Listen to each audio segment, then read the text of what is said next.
Good morning. Whenever we gather in this sacred space, it is made more sacred by the presence and attention of each and every one of us. Whether we are here in the sanctuary or attending by live stream from places far and near or viewing sometime in the future, we are here together.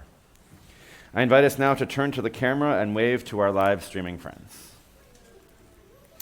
And now let us take a moment to greet one another.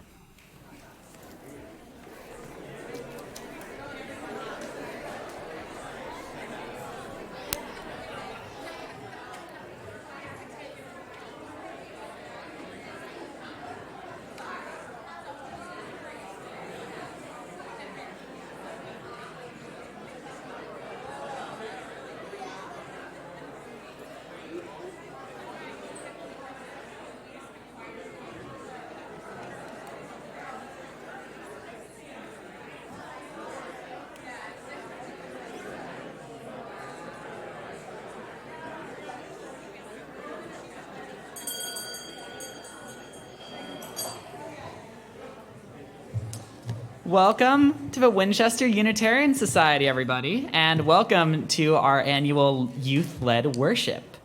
My name is Milo Polito. Sorry, I heard someone say yay.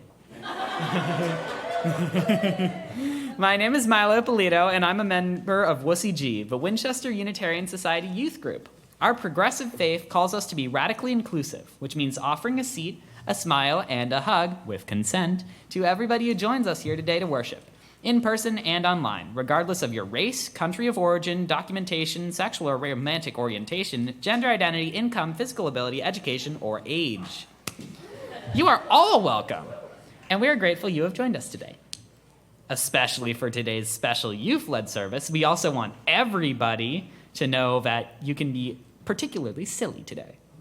If you're one of the buddies from religious education, you'll probably recognize a couple faces up here. I may not be doing it as often because I'm in choir, which is also doing amazing. But if you see somebody that happens to be somebody that is teaching you in RE, feel free to give them a wave or a hi. If you're a little new today, we encourage you to fill out a visitor's information card and put it in the donation baskets during the offering instead of money. The first one is free, but we do hope you'll fill out a card for us. After worship, all are invited to coffee and conversation in the Sims room at the back of this sanctuary. For most announcements, please stick around to see the slides after worship or check the next Highlights newsletter. I now invite Reverend Seth to come up and give one more announcement.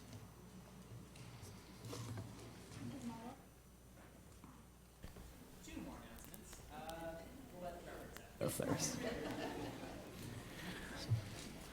The first announcement is that there is going to be some opportunities for action available coming up this week. The death of Alex Preddy at the hands of ICE agents in Minneapolis was devastating and galvanizing. In Massachusetts, nearly 5,000 people joined a webinar last Sunday focused on how to take action now, and various organizations in town out of that are now collaborating on an event for this Saturday, February 7th. Please join us and our neighbors from 4 to 5:30 p.m. for a walk through downtown, starting at Shore Road by the Griffin Arts Center and ending at Crawford Methodist Church, with signs, brief inspirational speakers, and candles to honor the lives of the lost and to lead with light at a time of darkness. Whether you walk or not, you are also invited to attend the second part of the event, scheduled for immediately after the walk, a chili cook-off at 5:30 p.m. at Crawford Memorial Church that benefits New England Justice for Our Neighbors. Everyone is also invited to make signs for the walk together at Winchester Public Library this Thursday from 6 to 8 p.m. And if you would like a flyer, they will be handing them out. Chris Wigand has flyers. He's right there. He'll be handing them out after the service at Sunday, which I think you're going to hear about in just a moment. So grab a flyer from Chris if you want more information. We hope to show solidarity with others, from immigrant families to pro-democracy protesters from Minnesota to Massachusetts, and also to build connections and community here. Please join us in whatever way works for you. Even though Reverend Seth kind of spoiled our second announcement, I'd like to invite up Barb Savage to tell us a little more about what might be happening after service today. Thank you, Milo. As Milo said, I'm Barb Savage. I'm a member of the Nominating and Leadership Development Committee, and we are hosting what hopefully is now our annual Sunday event with committee tied in with a committee fair. It's after church. I'm looking back there to see if there is in fact coffee, because I think the entire coffee hour is down in Metcalf. So members of each committee are eager to share ways that you can become involved in the community if you're not already. In your order of service, there is a passport, which we hope you will bring down with you. Meet folks from at least 5 committees, get your passport stamped, then come on over and we'll be thrilled to give you an ice cream sundae with 2 scoops of vanilla, some of Fritzy Nace's hot fudge, perhaps a cherry, some other toppings of your choice. So anyway, we look forward to seeing you soon, and you may see a few other folks around dressed just like I am. Anyway, thank you very much, and we can't wait to see you. Open our hearts and minds to the spirit of worship.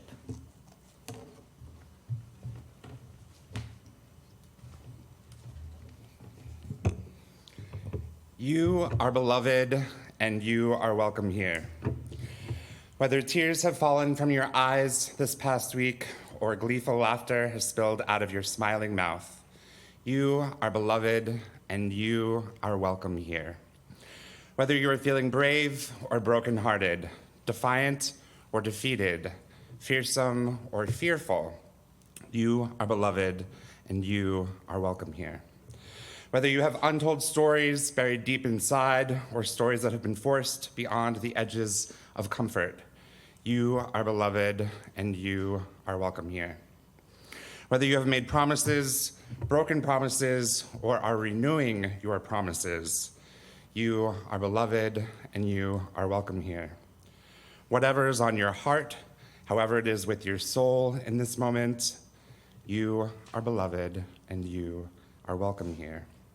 In this space of welcome and acceptance, commitment and recommitment, of covenant and connection, let us worship together.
Thank you, guys. Now, please rise in body or spirit to sing our hymn, Seed of Hope. Words are in your orders of service.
All right, now I'm going to ask our youngest to come forward, please. That includes our wussy Gers.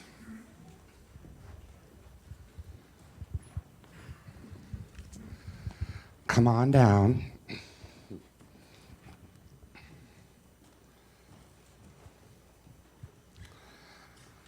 All right. Do any of you remember last week when Brenna shared a story about a tree? Anyone remember that? Yep. Good. Okay, a little bit maybe?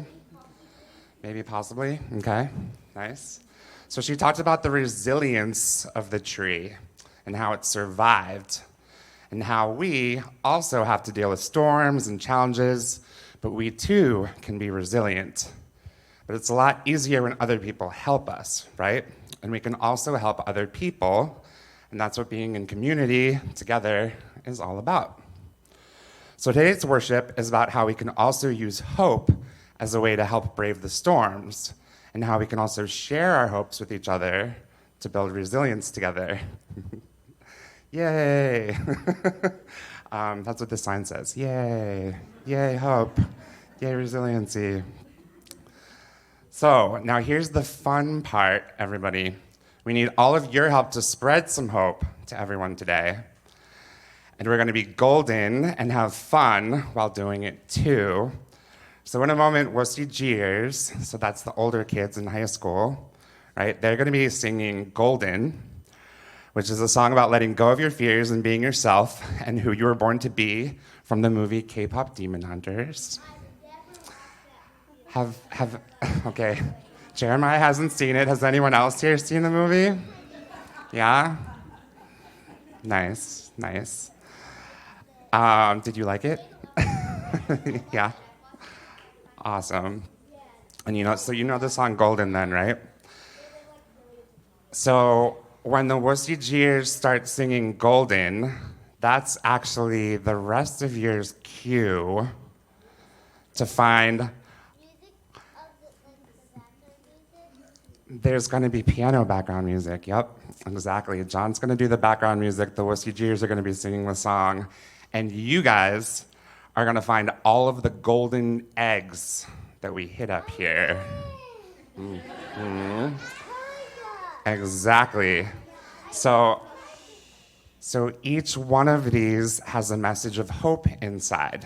So whether it's an interesting fact that inspires hope, a personal message from a wussy Ger, or a quote, etc. But also, if you don't really feel like finding eggs, and including everyone else in the pews, you're also welcome to just sing along if you know the song. And please feel free to get up and dance too if you're so moved, because this is a time of hope and joy together in community. All right, so just so you guys know, they're all pretty much behind me, okay? And none of them are in the piano or in the organ, so those areas are off bounds.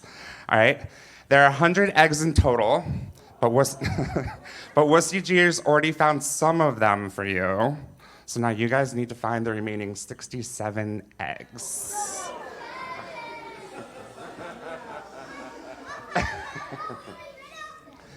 So, and just so you know, when you find an egg, you're going to add it to our big basket right over here. All right, it's a big basket. Exactly. So when you're done, you're each going to get to take one egg with you when you go off to your RE classes, okay? And then wussy Gers will be giving the rest to the grown-ups later in the worship service, all right? So wussy Gers, get your places. Everyone else stay still for now. Your cue is once they start singing, you can find the 67 golden eggs. You're going to get to keep one afterwards, but for now, just put them all in the basket, okay? But pause for now. Your cue is when they start singing, okay?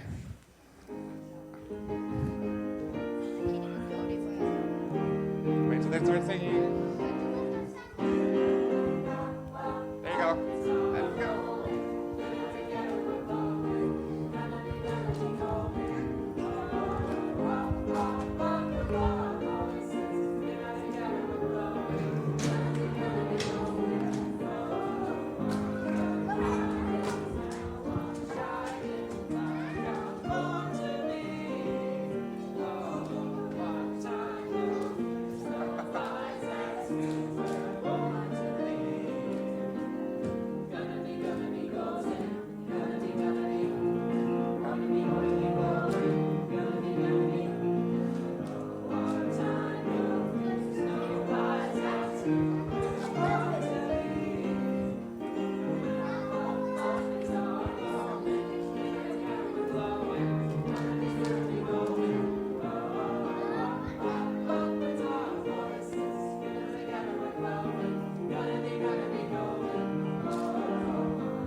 All right, what do we think? We think we found them all?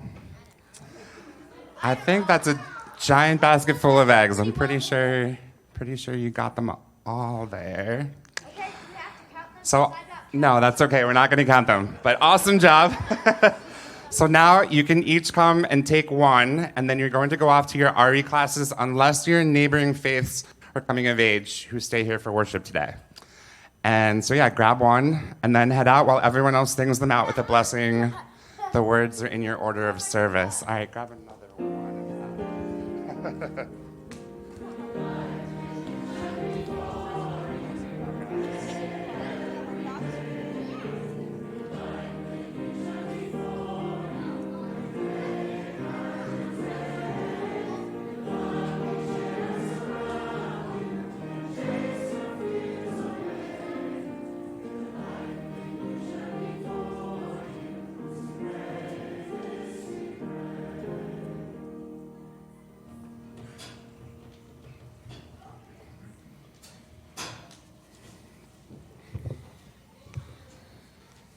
All right.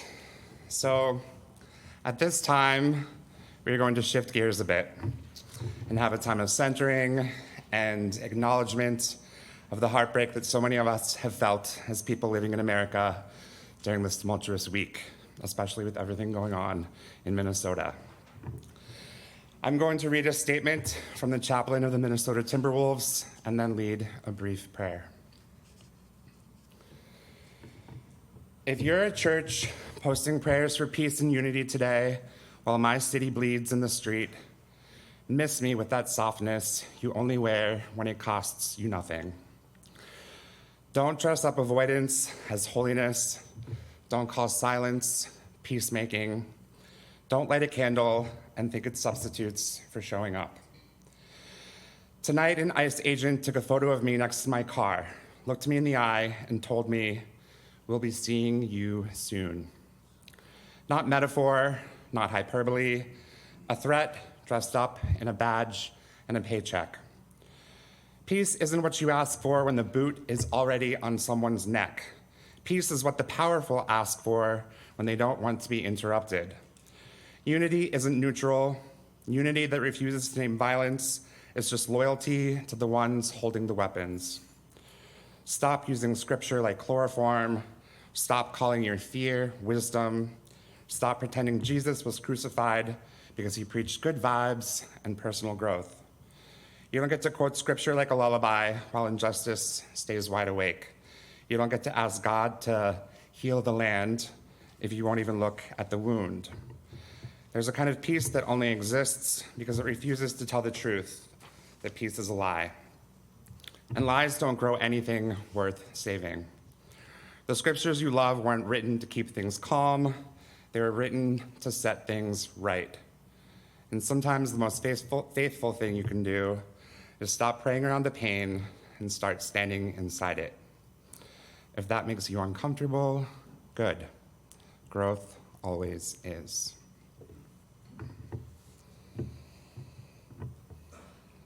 Spirit of love and justice, because we know these two must be held together if we are going to get where we are going. Be with us now, in a time when so much is changing, unimaginable, horrific, multiplying by the day. Give us the strength not to turn our heads, but to lift our voices, our bodies, our very selves, to keep bending the moral arc toward thriving, toward equity, toward care for all. Fascism cannot change the face of compassion. Equity will not surrender to the false comfort of the inequitable. Let us remember that hope has feathers, that it takes wing, not because it is naive, but because it is present, active, alive. And let us rest not in complacency, but in truth. We are survivors, we are thrivers, and we will not stop until our work is done. Amen, Ashe, blessed be. So in a moment, we will light candles in recognition of the joys and sorrows resting in our hearts, knowing that today we light candles and say prayers, and this Saturday we walk and we continue to take other actions toward bending that moral arc in our country and world closer to justice. If you'd like a candle brought to you, please raise your hand, and Amelia will bring a candle to your pew. After we light our candles, we will share a time of silence together, and then we'll sing our centering hymn, Comfort Me. Let us now kindle the light.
Perhaps the World Ends Here by Joy Harjo.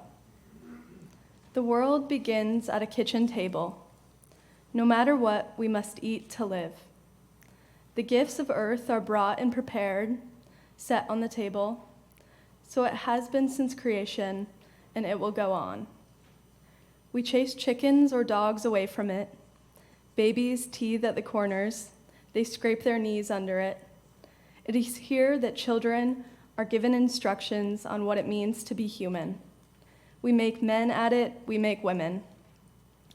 At this table we gossip, recall enemies and the ghosts of lovers. Our dreams drink coffee with us as they put their arms around our children. They laugh with us at our poor falling down selves, and as we put ourselves back together once again at the table. This table has been a house in the rain, an umbrella in the sun. Wars have begun and ended at this table. It is a place to hide in the shadow of terror, a place to celebrate the terrible victory. We have given birth on this table and have prepared our parents for burial here. At this table, we sing with joy, with sorrow. We pray of suffering and remorse. We give thanks. Perhaps the world will end at the kitchen table while we are laughing and crying, eating of the last sweet bite.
I will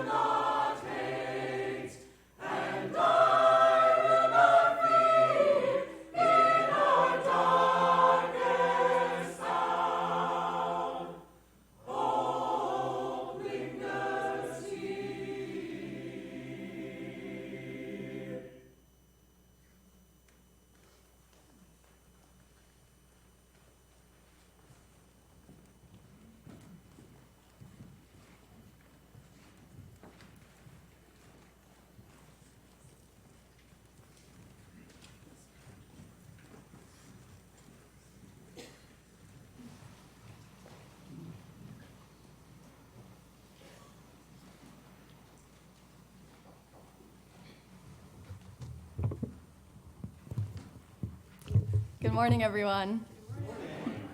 I'm Amelia Plegger, your new Assistant Director of Youth Ministries, and I'm happy to be here with you today. For the past couple of months, I've been working with WSCG as well as in the nursery and childcare, and I've so much enjoyed getting to know the WUS community. As you know, today is the youth service here at WUS, and what a fitting day to talk about hope. When we reflect on hope, we often set our sights on the younger generations, those who will carry our legacy into the future. To some, our youth and our children symbolize hope. Today, their ambition and their resilience in the face of challenge and uncertainty is a wonder to witness. The great theologian Howard Thurman encourages us to look toward the growing edge in times of despair. The growing edge is life's way of persisting in spite of all odds. The plant growing in the sidewalk crack, the extra breath from an exhausted lung. To Thurman, the birth of a child is the growing edge incarnate. He writes, "All around us, worlds are dying and new worlds are being born. All around us, life is dying and life is being born. Hope is about life's capacity for resilience, the kind we witness every day."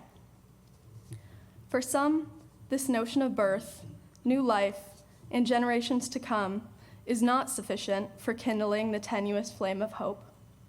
The climate crisis has made our future uncertain, and we fear the future generations' ability to prosper in a rapidly changing environmental landscape. For others, there is a palpable anxiety about the ways different generations have responded to crisis, and perhaps their modes of protest and social action have looked different than that of their predecessors. They inhabit a different social and political landscape, one dominated by the internet, a realm of resistance that is sometimes rendered invisible. We rightly struggle to feel secure in the future, and if our hope cannot have a definite object to grasp onto, a vision of a better future to come, it seems to dissipate. When we feel this way, messages of hope fall flat, feeling naive and imbued with a false optimism that is glaringly incongruous with the cruelties we witness every day when we turn on the news. Today, I encourage us to lean into that discomfort that we might feel when we try to embrace hope. We must honor this discomfort, especially when it derives from our grief from the injustices of our world. We must face the acts of violence and cruelty committed by our ICE agents against Alex Preddy, Renee Good, and those who will go unnamed, suffering in ICE facilities across the country. We must face the accelerating ecological crisis and the uncertainties of Earth's future. The late eco-philosopher Joanna Macy terms our response to these crises pain for the world. She believes this phrase is capable of covering a range of feelings, including outrage, alarm, grief, guilt, dread, and despair. According to Macy, this pain for the world is also a normal, healthy response to a world in trauma. So how do we move forth from here? How do we honor our pain for the world, yet remain hopeful and oriented towards our values? Today, I want to suggest an alternative understanding of hope, or at least one that moves away from hope as merely wishful thinking. Instead, I want to think of hope as a collective endeavor, something we all participate in. Joanna Macy talks about hope as something that we do rather than something we feel. If we think of hope as a collective endeavor, something we do together in community, it also lifts the burden from any one individual to try and muster up hope by themselves, especially when that is very hard in these times. So one way we might do this, I think, is to share stories of hope with one another. Throughout periods of crisis and conflict over the course of history, we are introduced to narratives which document hope coexisting with great challenge. I want to suggest that the act of sharing one's story, even the smallest of beautiful moments within the darkness, is an act pushing toward collective hope. Not to brush over the struggle, but to orient ourselves toward what is good in order to resist what is unjust. In this spirit, we have 3 brief stories of hope to share with you today, which will be read by myself, Milo, and Diana. These are stories across time and circumstance, one historical, one contemporary, and one personal, all of which tell of struggle and moments of beautiful human connection that spark hope in the midst of great challenge. I will begin our stories today with an offering from Viktor Frankl's well-known book, A Man's Search for Meaning. I instinctively turned toward Frankl, the beloved philosopher, psychiatrist, and survivor of the Holocaust, because of his orientation toward meaning in the face of one of the world's greatest atrocities. In a selection from his work, Frankl describes one day in the concentration camp that had been particularly difficult. On this day, a prisoner in the camp, desperate from hunger, had stolen a few pounds of potatoes from the stores. The rest of the men were given an ultimatum. Either the thief would be given up to the mercy of the guards, or the whole camp would starve for a day. And so, in solidarity, the 2,500 men in the camp decided to undergo a day of fasting. During this long day, Frankl himself had many conversations with the other men about his own hope, intended to bolster the men's strength. A psychiatrist by trade, Frankl understands the intimate connection between hope, physical well-being, and resilience. Still, as he faces his own suffering, offering the men hope is an act of great difficulty and great generosity. He writes, quote, "God knows I was not in the mood to give psychological explanations or to preach any sermons, to offer my comrades a kind of medical care for their souls. I was cold and hungry, irritable and tired, but I had to make the effort and use this unique opportunity. Encouragement was now more necessary than ever." Frankl is a model for how hope can build resilience in times of despair. He also shows us how for a community to be resilient, we must share our hope generously with one another. Tired, cold, and hungry, he still manages to find the wellspring of hope within himself and draws from it so another might drink. He turns to these men, some laying down and silent in their hunger, and tells them that they must not lose hope, but should keep courage in the certainty that the hopelessness of our struggle does not detract from its dignity and its meaning. With these words, he does not gloss over the possibility of death with false optimism, but encourages the men to turn to the sources of love and meaning that illuminate their life. And so, with the conclusion of this first story, Milo will now come up to share our second story of the morning.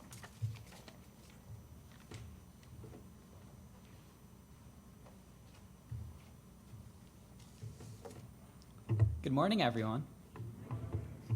As a part of our second reflection, I will be sharing our next story of the day.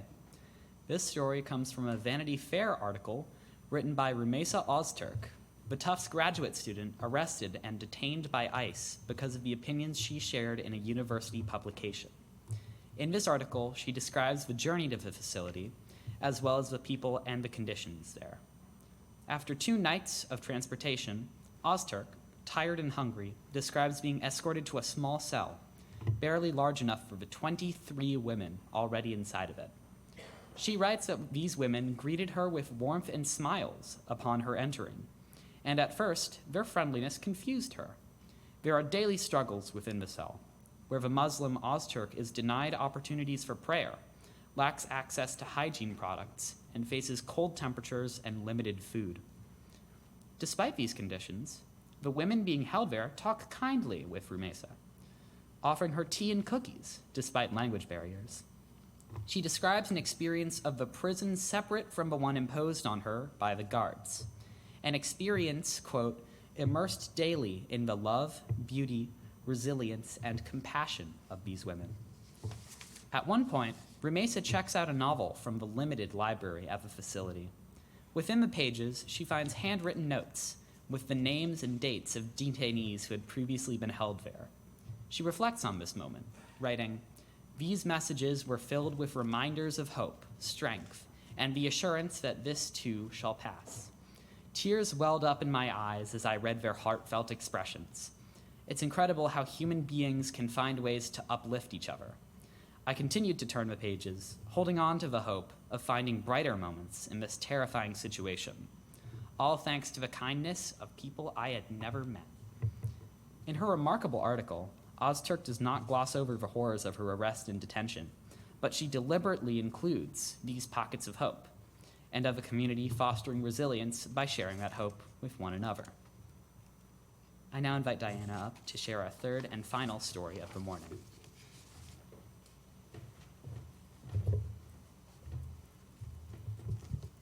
Hi everyone, my name is Diana.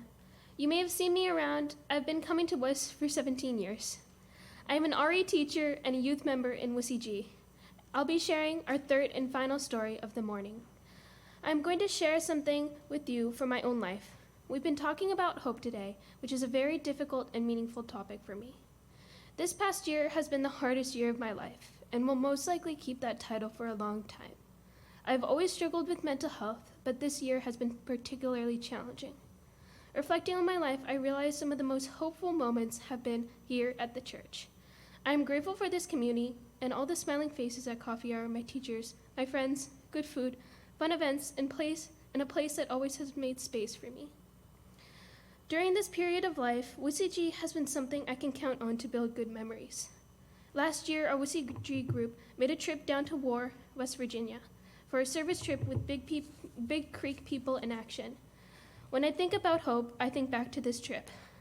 I expected to be doing service, building things with the youth, but I didn't expect how connected I'd feel with the people from West Virginia. We were able to come together to work in such meaningful ways, and they even put out a concert for us. They showed us where previous WSEG groups had left their mark, and how our connection spanned years.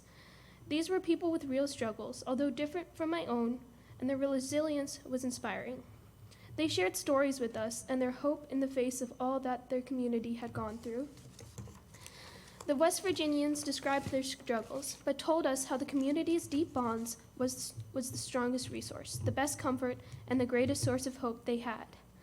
We were using our tools in our hands to help build new, long-lasting structures, but I could tell the community and the connections in World were the real foundations and the real strength.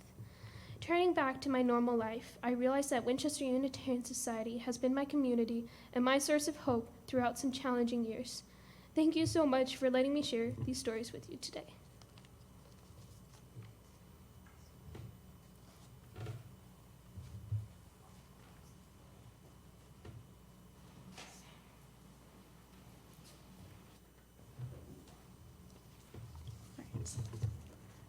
When I hear stories of hope shared by others, it encourages me to think about the moments where hope has emerged in my own life.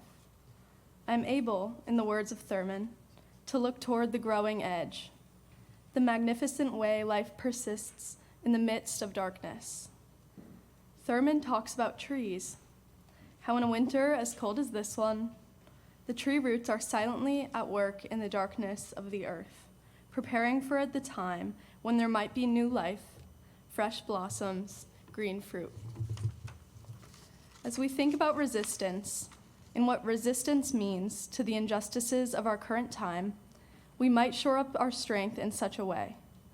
Rather than gathering up our anger, our spite, our grief, our fear, which is certainly present, what might it look like to gather our stories of hope?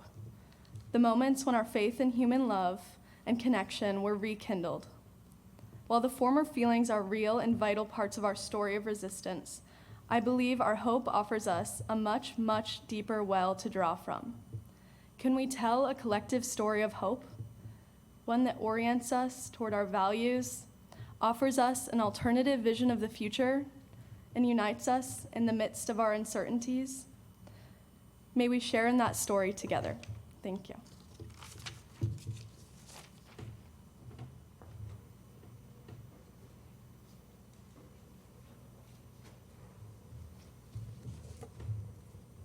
Our community is self-supporting, meaning we take financial responsibility for our needs. But we also believe in sharing our gifts. Our weekly spiritual practice is giving 1/2 of all our donations to organizations living out Unitarian Universalist values. Today's Share of a Plate recipient is Volunteer Ventures, a nonprofit created to lead hands-on service projects to help people in need. As you can see up there, the past 2 years, VVMA has sponsored soup jar events for WUS members and friends to put together jars filled with ingredients to make a meal of soup. You guessed it. We then donated over 200 jars each of those years to the food pantries at the Woburn Council for Social Concern and the NCOS Society. WCG's service today, our service today, focuses on the importance of hope as an act of resilience. And having more than 70 people from our congregation working together as part of an intergenerational service project is a clear sign of hope. We know that this event really helps our youngest kids practice the UU values of generosity, justice, equity, and interdependence by working with us WCGers as well as other adults and elders in the community. And we know that this can be transformational for them. With love at the center, while having all ages make soup jars together, we can cultivate hope and resilience for today and for the future. This year, our goal is to raise enough money to make 300 jars for WUS's soup jar event, which will be held on Sunday, March 22nd. Put it in your calendars. 1/2 of all undesignated contributions will go towards helping us reach this goal. With every $20 that goes to this event, we can make 4 more soup jars to feed hungry families.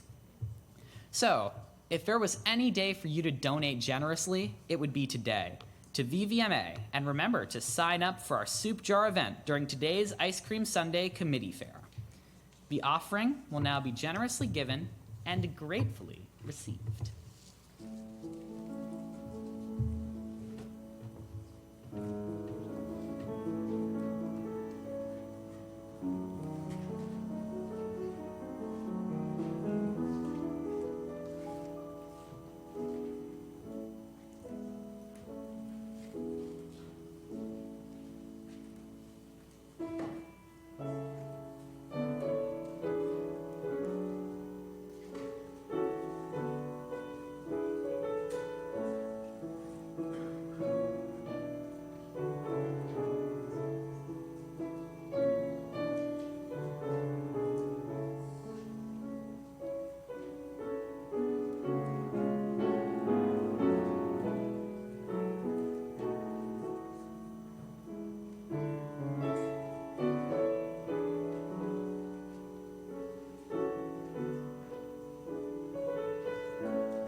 Those who wish to do so are invited to join in the unison affirmation.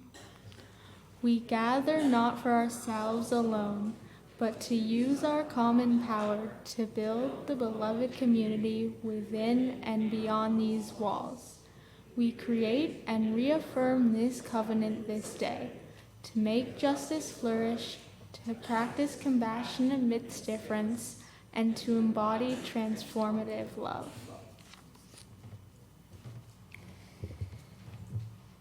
Thank you for your generosity during our offering. And now it is our turn to give back to you. At this time, I invite our wussy Gers forward to gather and distribute the golden eggs.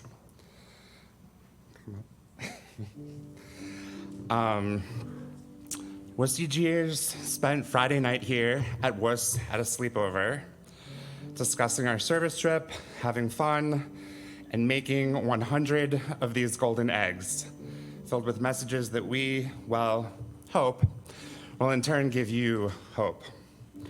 Remembering that hope is a form of resilience, is strongest within community, we invite you to read your egg and then turn to a neighbor or two and share what was written inside with them as well.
All right, and just raise your hand if your message fell out or you didn't get an egg, and Milo will come bring something to you. Otherwise, now that we have distributed and shared those messages of hope, we invite everyone to rise in body and spirit and sing our closing hymn, 131, Love Will Guide Us.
Friends, hope is not just something that is there or that it is not. It is something that we can cultivate in ourselves and in each other.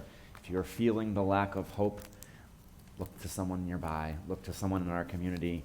We will be there to support each other and grow hope in the world. Go and be blessed and be a blessing. Amen.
Please read together the words for extinguishing the chalice.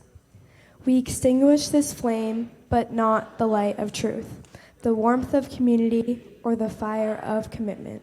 These we carry in our hearts until we are together again. This service has ended, but our life of service continues. Let's continue the conversation in the Sims room.